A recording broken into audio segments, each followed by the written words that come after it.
Hello. Hello everybody, how are you doing?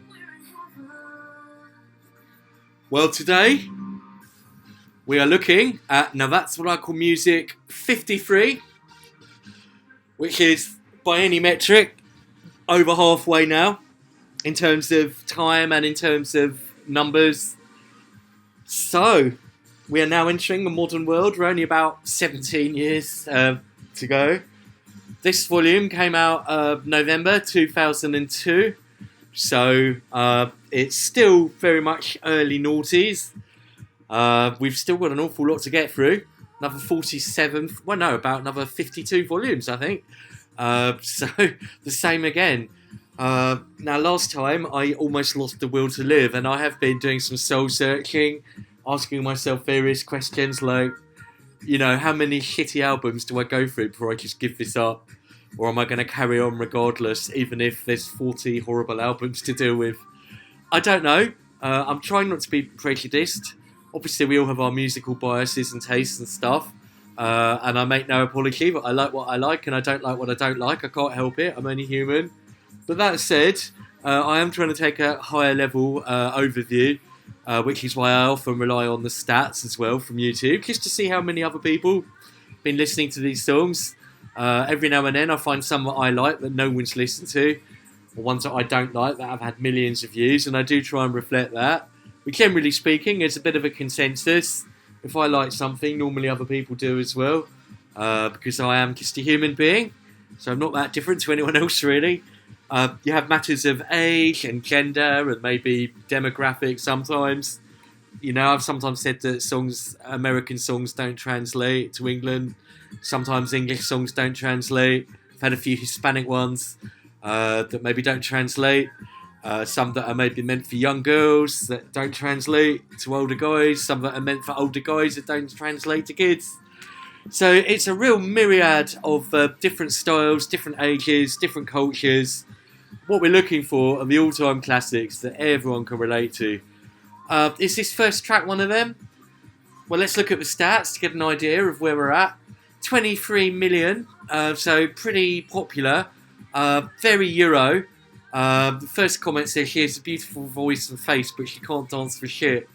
And I think that's quite telling, because we really are at the end of the trance thing now.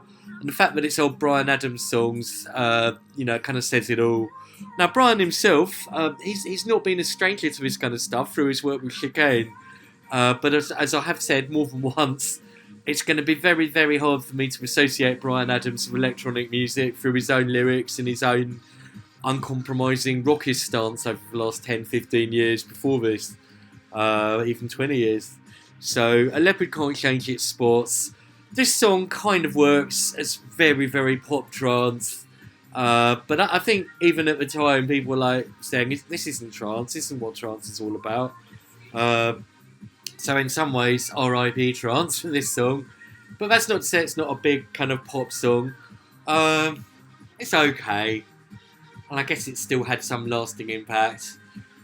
Right, we follow this one off with a weird one. At least it's got a bit of personality, and at least it's a real one-off. Now, let me get the right version. It's called The Ketchup Song by Las Ketchup. But in fact, it's really called Aseharehe, I think. Sorry if I mispronounced that. So there's two versions of this. You've got your kind of Hispanic one. I'm not quite sure what language is this. I think it might even be in English. But it sounds kind of Hispanic. If you listen carefully, you can hear the odd expression like "Scocho." Really not had that many views actually. I thought this would have a lot more. Maybe it's because it is the English version, which has barely even had 500,000. Let's just look up the original just to get the idea of the stats, because this might well prove my point about how stuff doesn't travel. Yeah. See, the actual Spanish versions had 69 million views. So, you know, different audiences like different things. I don't really know much background behind the song, but it's quite catchy and it's quite fun. It's a bit novelty-ish, but yeah, it's quite nice actually.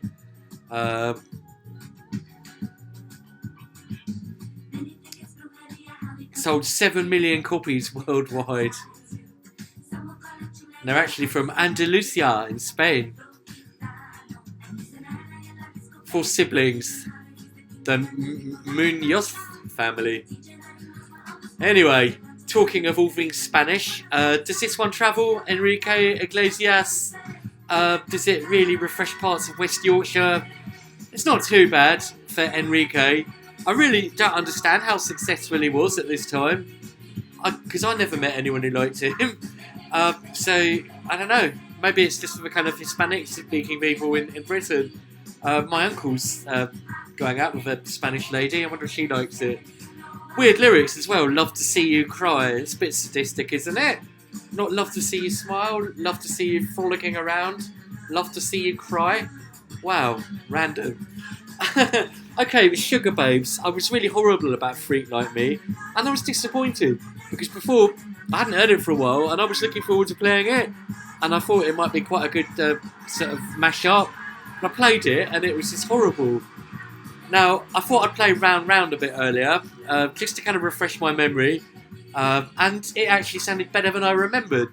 Yeah, it was quite a good song actually. So they kind of atone for the sins of Freak Like Me with Round Round. I know for a fact there was at least one really good Sugar Babes song. Not for a few years yet. We'll come on to that when it comes up. Wish I could say the same for Atomic Kitten and The Tide Is High. It's an awful version, really. Really poor. Now, was it John Holt or someone who did the original? Blondies is the most well known, but it's a really, really old ska song. Now, we follow that one up with One Love, which is not the old reggae song. It's a blues song. I'm going to play it. I'm not a big Blue fan. They're basically a boy band, but as I have said before, they're a bit more quality to them. They're kind of more of a thinking woman's boy band, I think. This one's had 82 million views. I wonder how many were looking for Bob Marley, One Love, and got kind of misdirected. Didn't have a guy in it called Simon Webb. I think he was quite a good singer. So yeah, you know, as I said just now, it's about demographics, different songs meant for different people, 82 million views. That's more important than whether this one guy here likes it or not. There's nothing to hate about it. It's all very slick and very well produced. So yeah, I guess Blue were, you know, quite a popular band for that era. Fair play. Colourblind Darius. Do you remember him? Wasn't he some TV show? I never watched any of those TV pop programs. It's not my kind of pop music. You know, I like bands that start in someone's garage or something, or someone's bedroom, and they make it big. I'm really not interested in that whole paradigm of some kind of manager, Svengali figure putting together a band. I just don't like that approach to music. Didn't like Malcolm McLaren, although I did like the Sex Pistols because they maintained that he didn't sort of set them up, that it was their own thing. I just don't really like anything that's kind of arranged by some manager guy. It's just not my kind of music, not my kind of aesthetic. So, sorry Darius, colourblind and tone deaf, I think. You know, I'm not saying you're untalented, but I just don't like that approach to music making. Never have. Busted, what I go to school for. You see, they're a boy band and stuff, but at least they kind of played their instruments. At least you can imagine them having a jam session in one of their parents' garage. So that one gets a pass. Busted, what I go to school for. It's a bit of a kind of Woolworths version of Blink-182, really. God, they're going back now. Woolworths? Let's say a Wilco or a Superdrug version of it. Okay, now Liberty X, Got to Have Your Love. Not too bad cover of the Mantronics song, way back on Now 17.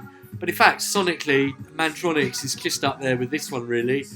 I'm trying to work out how many years older it is. It's about 12 years older than this, or even 13, but it's sonically just as good. Romeo and Christina Milian next. It's all gravy. What a weird expression that is, isn't it? It's a bit kind of gimmicky. I don't really think it stood the test of time.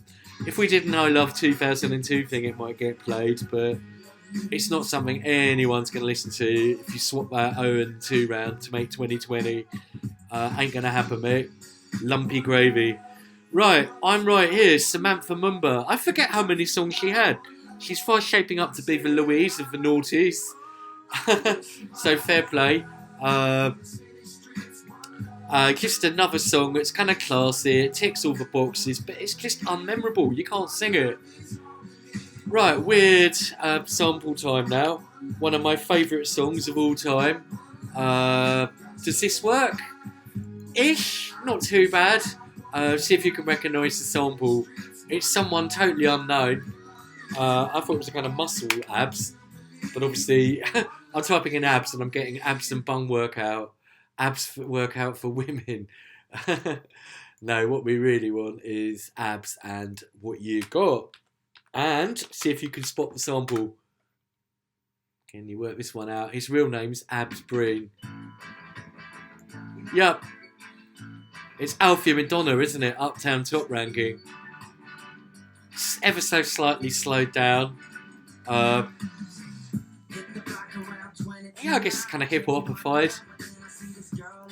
Barely made 1 million views, so absolutely not a lasting classic. Although Uptown Top Ranking is, make of that what you will. You know, why sample something that's had loads and loads of views if you're not going to improve on it? You're not even going to make any money. All the royalties are going to go to the people who did it in the first place. I don't really get it, but it's okay. It's not too bad. Now, Britney really screws up with I Love Rock and Roll. I've been giving Britney the benefit of a doubt, even longer than I should have done, maybe. Love I Love Rock and Roll, the old Joan Jett song. And R.I.P. to the guy who wrote it, died of coronavirus a few days ago now. Britney clearly doesn't love rock and roll. She's not shown an inkling of love for rock and roll in her previous 10 songs. Why sing a song like that when you don't mean it? You obviously don't love rock and roll, Britney. It's not your main genre. If anything, you've been trying to get more into hip-hop and that sort of beat recently. So the whole thing's just fake and contrived and not for real. And the one thing that elevated Britney's stuff was the fact that you thought that you could relate to the lyrics and that you figured that what she was singing about was actually going on in her own life. Things like Lucky and stuff. But I Love Rock and Roll. It's just fake. It's totally bogus. It's not even rock and roll. It's just shit. The beats are shit. The instrumentation's shit. It's garbage. Sorry, Britney, I love you. But this is part of your problem, is you're doing shit like that. You should have said no. You should have told them to fuck off. Right, S Club Juniors, Automatic High, Automatic Mare. Kylie, Come Into My World. Again, I want to like it. I want to say nice things about Kylie songs. There's nothing quite wrong with it. But how many of you watching this, if I said to you, right, I want you to sing me Come Into My World by Kylie, how many of you could? You wouldn't be able to, would you? Let's be honest. You'd not be able to sing it. It's not catchy. It doesn't stick in your brain. It doesn't go round and round your brain like this riff does. I don't know if a computer can actually genuinely come up with something that human beings find as catchy. Right, My Vision, Chicata and Seal. Now, they plunder... I think it's actually an original song, unlike their last two. But there is some dialogue from a movie, and I've just had a mind blank what it was. Oh, crikey. Was it Shawshank Redemption? That was it. That's right. It was the Shawshank Redemption. They've taken some piano, which is one of my great films. They've certainly got great taste in movies, these guys. And they get Seal to sing along, and it's been a while since we've had some Seal. So, yeah, good stuff. It's good collab. Fairly sophisticated, kind of soul-y house. Okay, we follow that one up with Sophie Ellis-Bextor. Music Gets the Best of Me. She clearly loves her music, Sophie. And I always feel she puts kind of effort into it. I just feel that we've had a run of fairly identical singles, and none of them are really anywhere near as good as Groove Kit by Spiller and her, so adequate. Okay, Heart of Gold by Kelly Lorena, again, adequate, not remembered. Not the Neil Young Heart of Gold song, or indeed the Johnny Hates Jazz one. But it's kind of fairly high quality, I suppose. I quite like this next one, actually.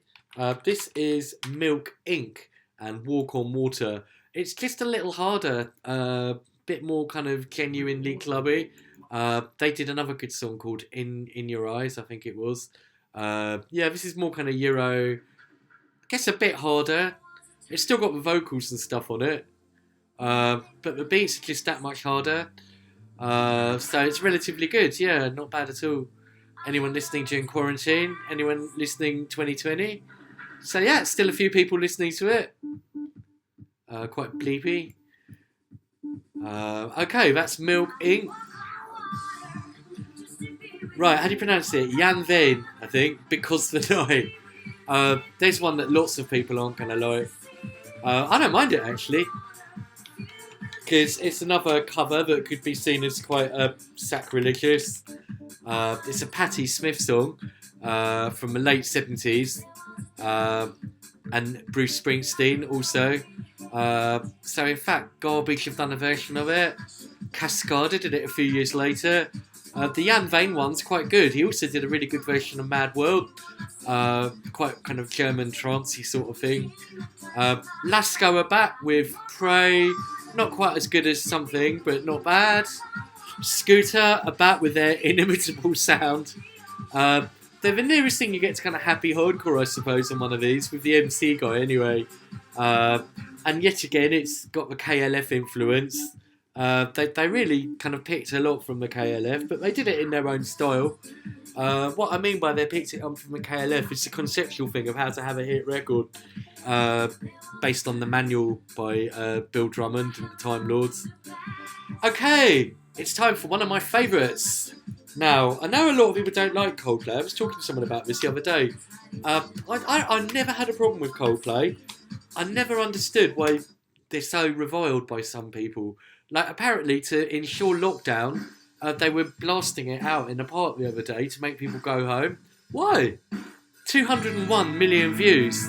That's like a fifth of a billion. This is a great song. If you don't like this, I don't get it. Okay, yeah. This one takes me back. In 2003, I went out to Japan. A friend opened a club night out there, and I went to DJ.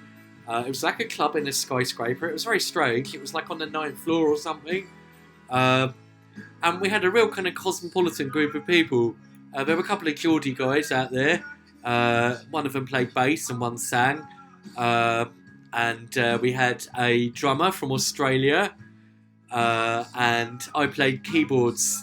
And yeah, we all did a version of this in the club. It was quite fun actually. Yeah, really nice song. I love the keyboards on it. I can't see any keyboards in the video actually, but there's definitely keyboards on the song. Just a couple of guitarists, Chris and the drummer. Yeah, just a really atmospheric song and a really big chorus. So I'm sorry if people don't like it. 201 million of us love it. Oasis, about Little by Little. Good song. Another good song actually. It's a Noel one. They've definitely moved on from their kind of anthems time, and they're definitely getting a little more experimental. And Little by Little is quite a nice song. Electrical Storm by U2. That's really underrated. That's barely even had 1 million views. For U2, that's kind of scandalous. It's a nice song. I'm surprised actually, just how long U2 keeping things going. I shouldn't really, because I knew they had done, but when you actually listen to the songs, you realise that I think their bad patch was kind of mid-90s, and then they kind of came back again. Was this the one that was given free, this album given free with an iPod, or was that a bit later? Basically forced on your iTunes whether you wanted it or not. Okay, oh god, talking of people who aren't popular, Chad Kroeger. Ah! Yeah, he's obnoxious, but I don't quite mind the song Hero. It's not too bad. It was in Spider-Man. Was it the first Spider-Man? I saw that in the cinema on a bad date. I don't think she liked me. I didn't mind her. I think I bored her. I talked too much. Can you imagine that? Me talking too much? She never saw me again after that. Oh well, boo-hoo. I'm still here. Where's she? Yeah. Hero by Chad Kroeger and Josie Scott. He was in a band called... Is that Saliva?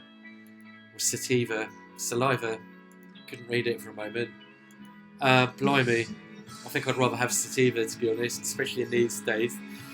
Right, okay, check the meaning. Richard Ashcroft. I keep mispronouncing his name. I apologise, I mispronunciate my worms sometimes. Yeah, Richard Ashcroft, former Verve singer, Check the Meaning. It's a good song. I wouldn't say it's really moved on sonically since Verve, but yeah, it's a good song. Okay, Eva Cassidy next, and a version of Imagine. The John Lennon song. She's kind of switched it up a bit, changed a few chords. Clearly she died a few years before this came out. I don't know quite why it was re-released, but I'm never going to complain about Eva Cassidy, especially doing Imagine. Better than the shitty one that came out the other day. Okay, now another one that I don't know if it's a guilty pleasure or not. I'll play a little bit. It's Vanessa Carlton and 1,000 Miles. And this is the one, if you remember it, she's sitting playing a piano that drives around. And yeah, it's a bit kind of all-American soccer mom, go and play band camp kind of, bit sweet and saccharine. But my gosh, she can tickle those ivories. She's a great pianist. And this song's had like shitloads of views, 250 million. So yeah, again, and as I said, I'm quite glad I said it now at the beginning of this video. It's more important to me that a song like this has an impact, and that kind of makes me like it in a way. Not that I'm a sheep, but it resonates. You can hear the quality, you can hear the appeal. I like those strings. Who's watching G in Corona time? 7,000 people, 466 replies. So this definitely has some lasting value. It really does. It's actually got some quality to it. Nice one. Yeah, really good stuff. I searched white chicks and this was the first thing that pops up. That's quite random. Yeah, nice song actually, good stuff. Okay, another really good one now, and it's Badly Drawn Boy. You Were Right. I think it's his first appearance on it now, and a pretty sophisticated song. Yeah, pretty good lyrics. Ronan, I love it when we do. One for the grannies again. Okay, Appleton was the Appleton Sisters. I think All Saints have had their day. And I've just realised there's not a single post-Spice song on this album. So I think we've hit peak Spice by this point. Peak All Saints. It's not too bad, but it's forgotten. It's nowhere near as remembered as any of the All Saints songs. Okay, now, I was a bit underwhelmed by her last appearance. It wasn't as explosive as you might expect from someone called Dynamite, but she hits pay dirt here. This is a great song. Yeah, this is really nice. This is Dynamite II by Miss Dynamite. It's a bit more inventive, and it's got a much better tune. It's got an interesting beat, a good groove, good lyrics. Yeah, this is what you should be doing. I like her because she would do some kind of soul, some R&B, even a bit of grime, and some kind of garagey stuff. Yeah. Something about breaking a curfew. Still loving this 2020. Yeah, I still like this. It's only had a 1 million. I'm surprised actually, but there we go. Okay, Beanie Man featuring Janet Jackson, Feel It Boy. Yeah, that's pretty good. It's weird that Janet Jackson's best song for ages is just as a featured vocalist on a song by someone else. He comes from the world of reggae, but I wouldn't really call it reggae. It's kind of dancehall-ish, I suppose. It's where dancehall meets R&B, and it's pretty good. Okay, Daniel Bedingfield's back with James Dean, which follows on from Gotta Get Through This. It kind of notches up the 80s element even more now. And again, like this last one, it's almost like a kind of 80s song, but it's got very contemporary beats, very 2002 production. And I think he did it all himself pretty much. I think he was kind of a one-man band. Is there something to be said that he's the Howard Jones of the noughties? Wow. Okay, now a bit of history now. Real history. Because, unbelievably, Eminem's not made a single now before. And it's taken this one to actually bring him into the fold. And a marathon, 897 million views. So pretty much 90% of a billion. 900 million. I think this is one of Eminem's biggest songs. I think we all love this one. If you don't like this, there's probably something a bit weird about you. It's got that false intro. Then it's got the scratch, which I've actually sampled myself on a song. Yeah, and then we got that weird Malcolm McLaren, Buffalo Gals kind of parody thing. And then it kind of gets going, really. Uh, it's kind of musical as well. It's got the chorus, brilliant lyrics. I created a monster because nobody wants to see Marshall no more, etc. You can hear him doing it. Yeah, he certainly changed the paradigm of hip hop, that's for sure. And you know, sometimes when I go off these nails, I do wonder, am I getting a bit like old fogey, like, oh, modern music? But then someone like Eminem comes along and I realise it's not me. You know, Eminem came along because there was a vacuum that he needed to fill. And that vacuum was on the last now. And this is what fills that space. A bit of fun. And as I've said, there is a fine line between comedy and being obnoxious. Eminem walks that line. 90% of the time he sticks on the side of funny. I mean, it can be obnoxious. I think later on maybe he'd stop being as funny. But this is where funny trumps obnoxiousness. Funny, it's funny. Wordplay, it's amusing. Yeah, great stuff. Okay, another good one now. Puddle of Mud. I'm quite liking this stuff. I'm listening back to it. And the name puts me off. Puddle of Mud sounds literally like shit, doesn't it, almost? And the song's called She Hates Me. And in fact, it's censored. It should be She Effing Hates Me. But it's actually quite good. It's almost pop grunge. Kind of post-grunge. It's a bit different from the kind of skate stuff. It's got elements of it. Now, that skate stuff's much more represented by Bowling for Soup. Girl All the Bad Guys Want. And again, I quite like it. You know, it sort of transcends its scene, if you like, by being done with good music. Grace, Supergrass, they're back again. Hello, always nice to have them back.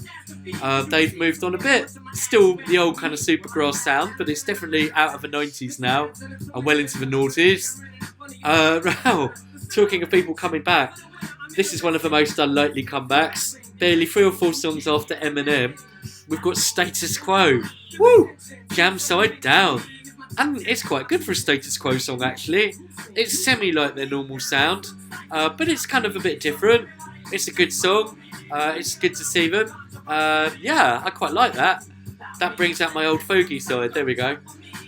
Right, Raven Maze, Fascinated. Not really. I love the real life thing they did with the Freddie Mercury Bohemian Rhapsody sample. This one's not quite so good, but it's not too bad.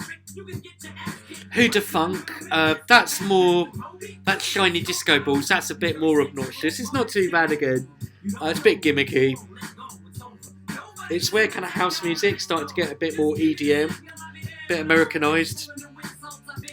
And finally, talking of Americanised dance, Oakenfold, featuring Shifty Shellshock. It's hard to believe that Oakenfold was one of the pioneers of acid house and stuff, because at this point it really tried to become an all-American like rock star almost. It's kind of almost hip-hop-y, pop rap really. It's quite quirky, it's okay, it's not too bad. I wouldn't turn it off, but it's not really like legendary dance music or anything, and I think it's quite symbolic of where dance music was going. Okay, so Now 53, I've actually enjoyed it. Yeah, I've really enjoyed it way more than Now 52, and I'm glad, because it does make it look like Now 52 was a bit of a blip. And I think the differences can be summed up by Eminem, really. What Eminem brings to the party is what was needed. A bit of oomph and a bit of spunk, as it were. Let's go through these songs then. Heaven, DJ Sammy.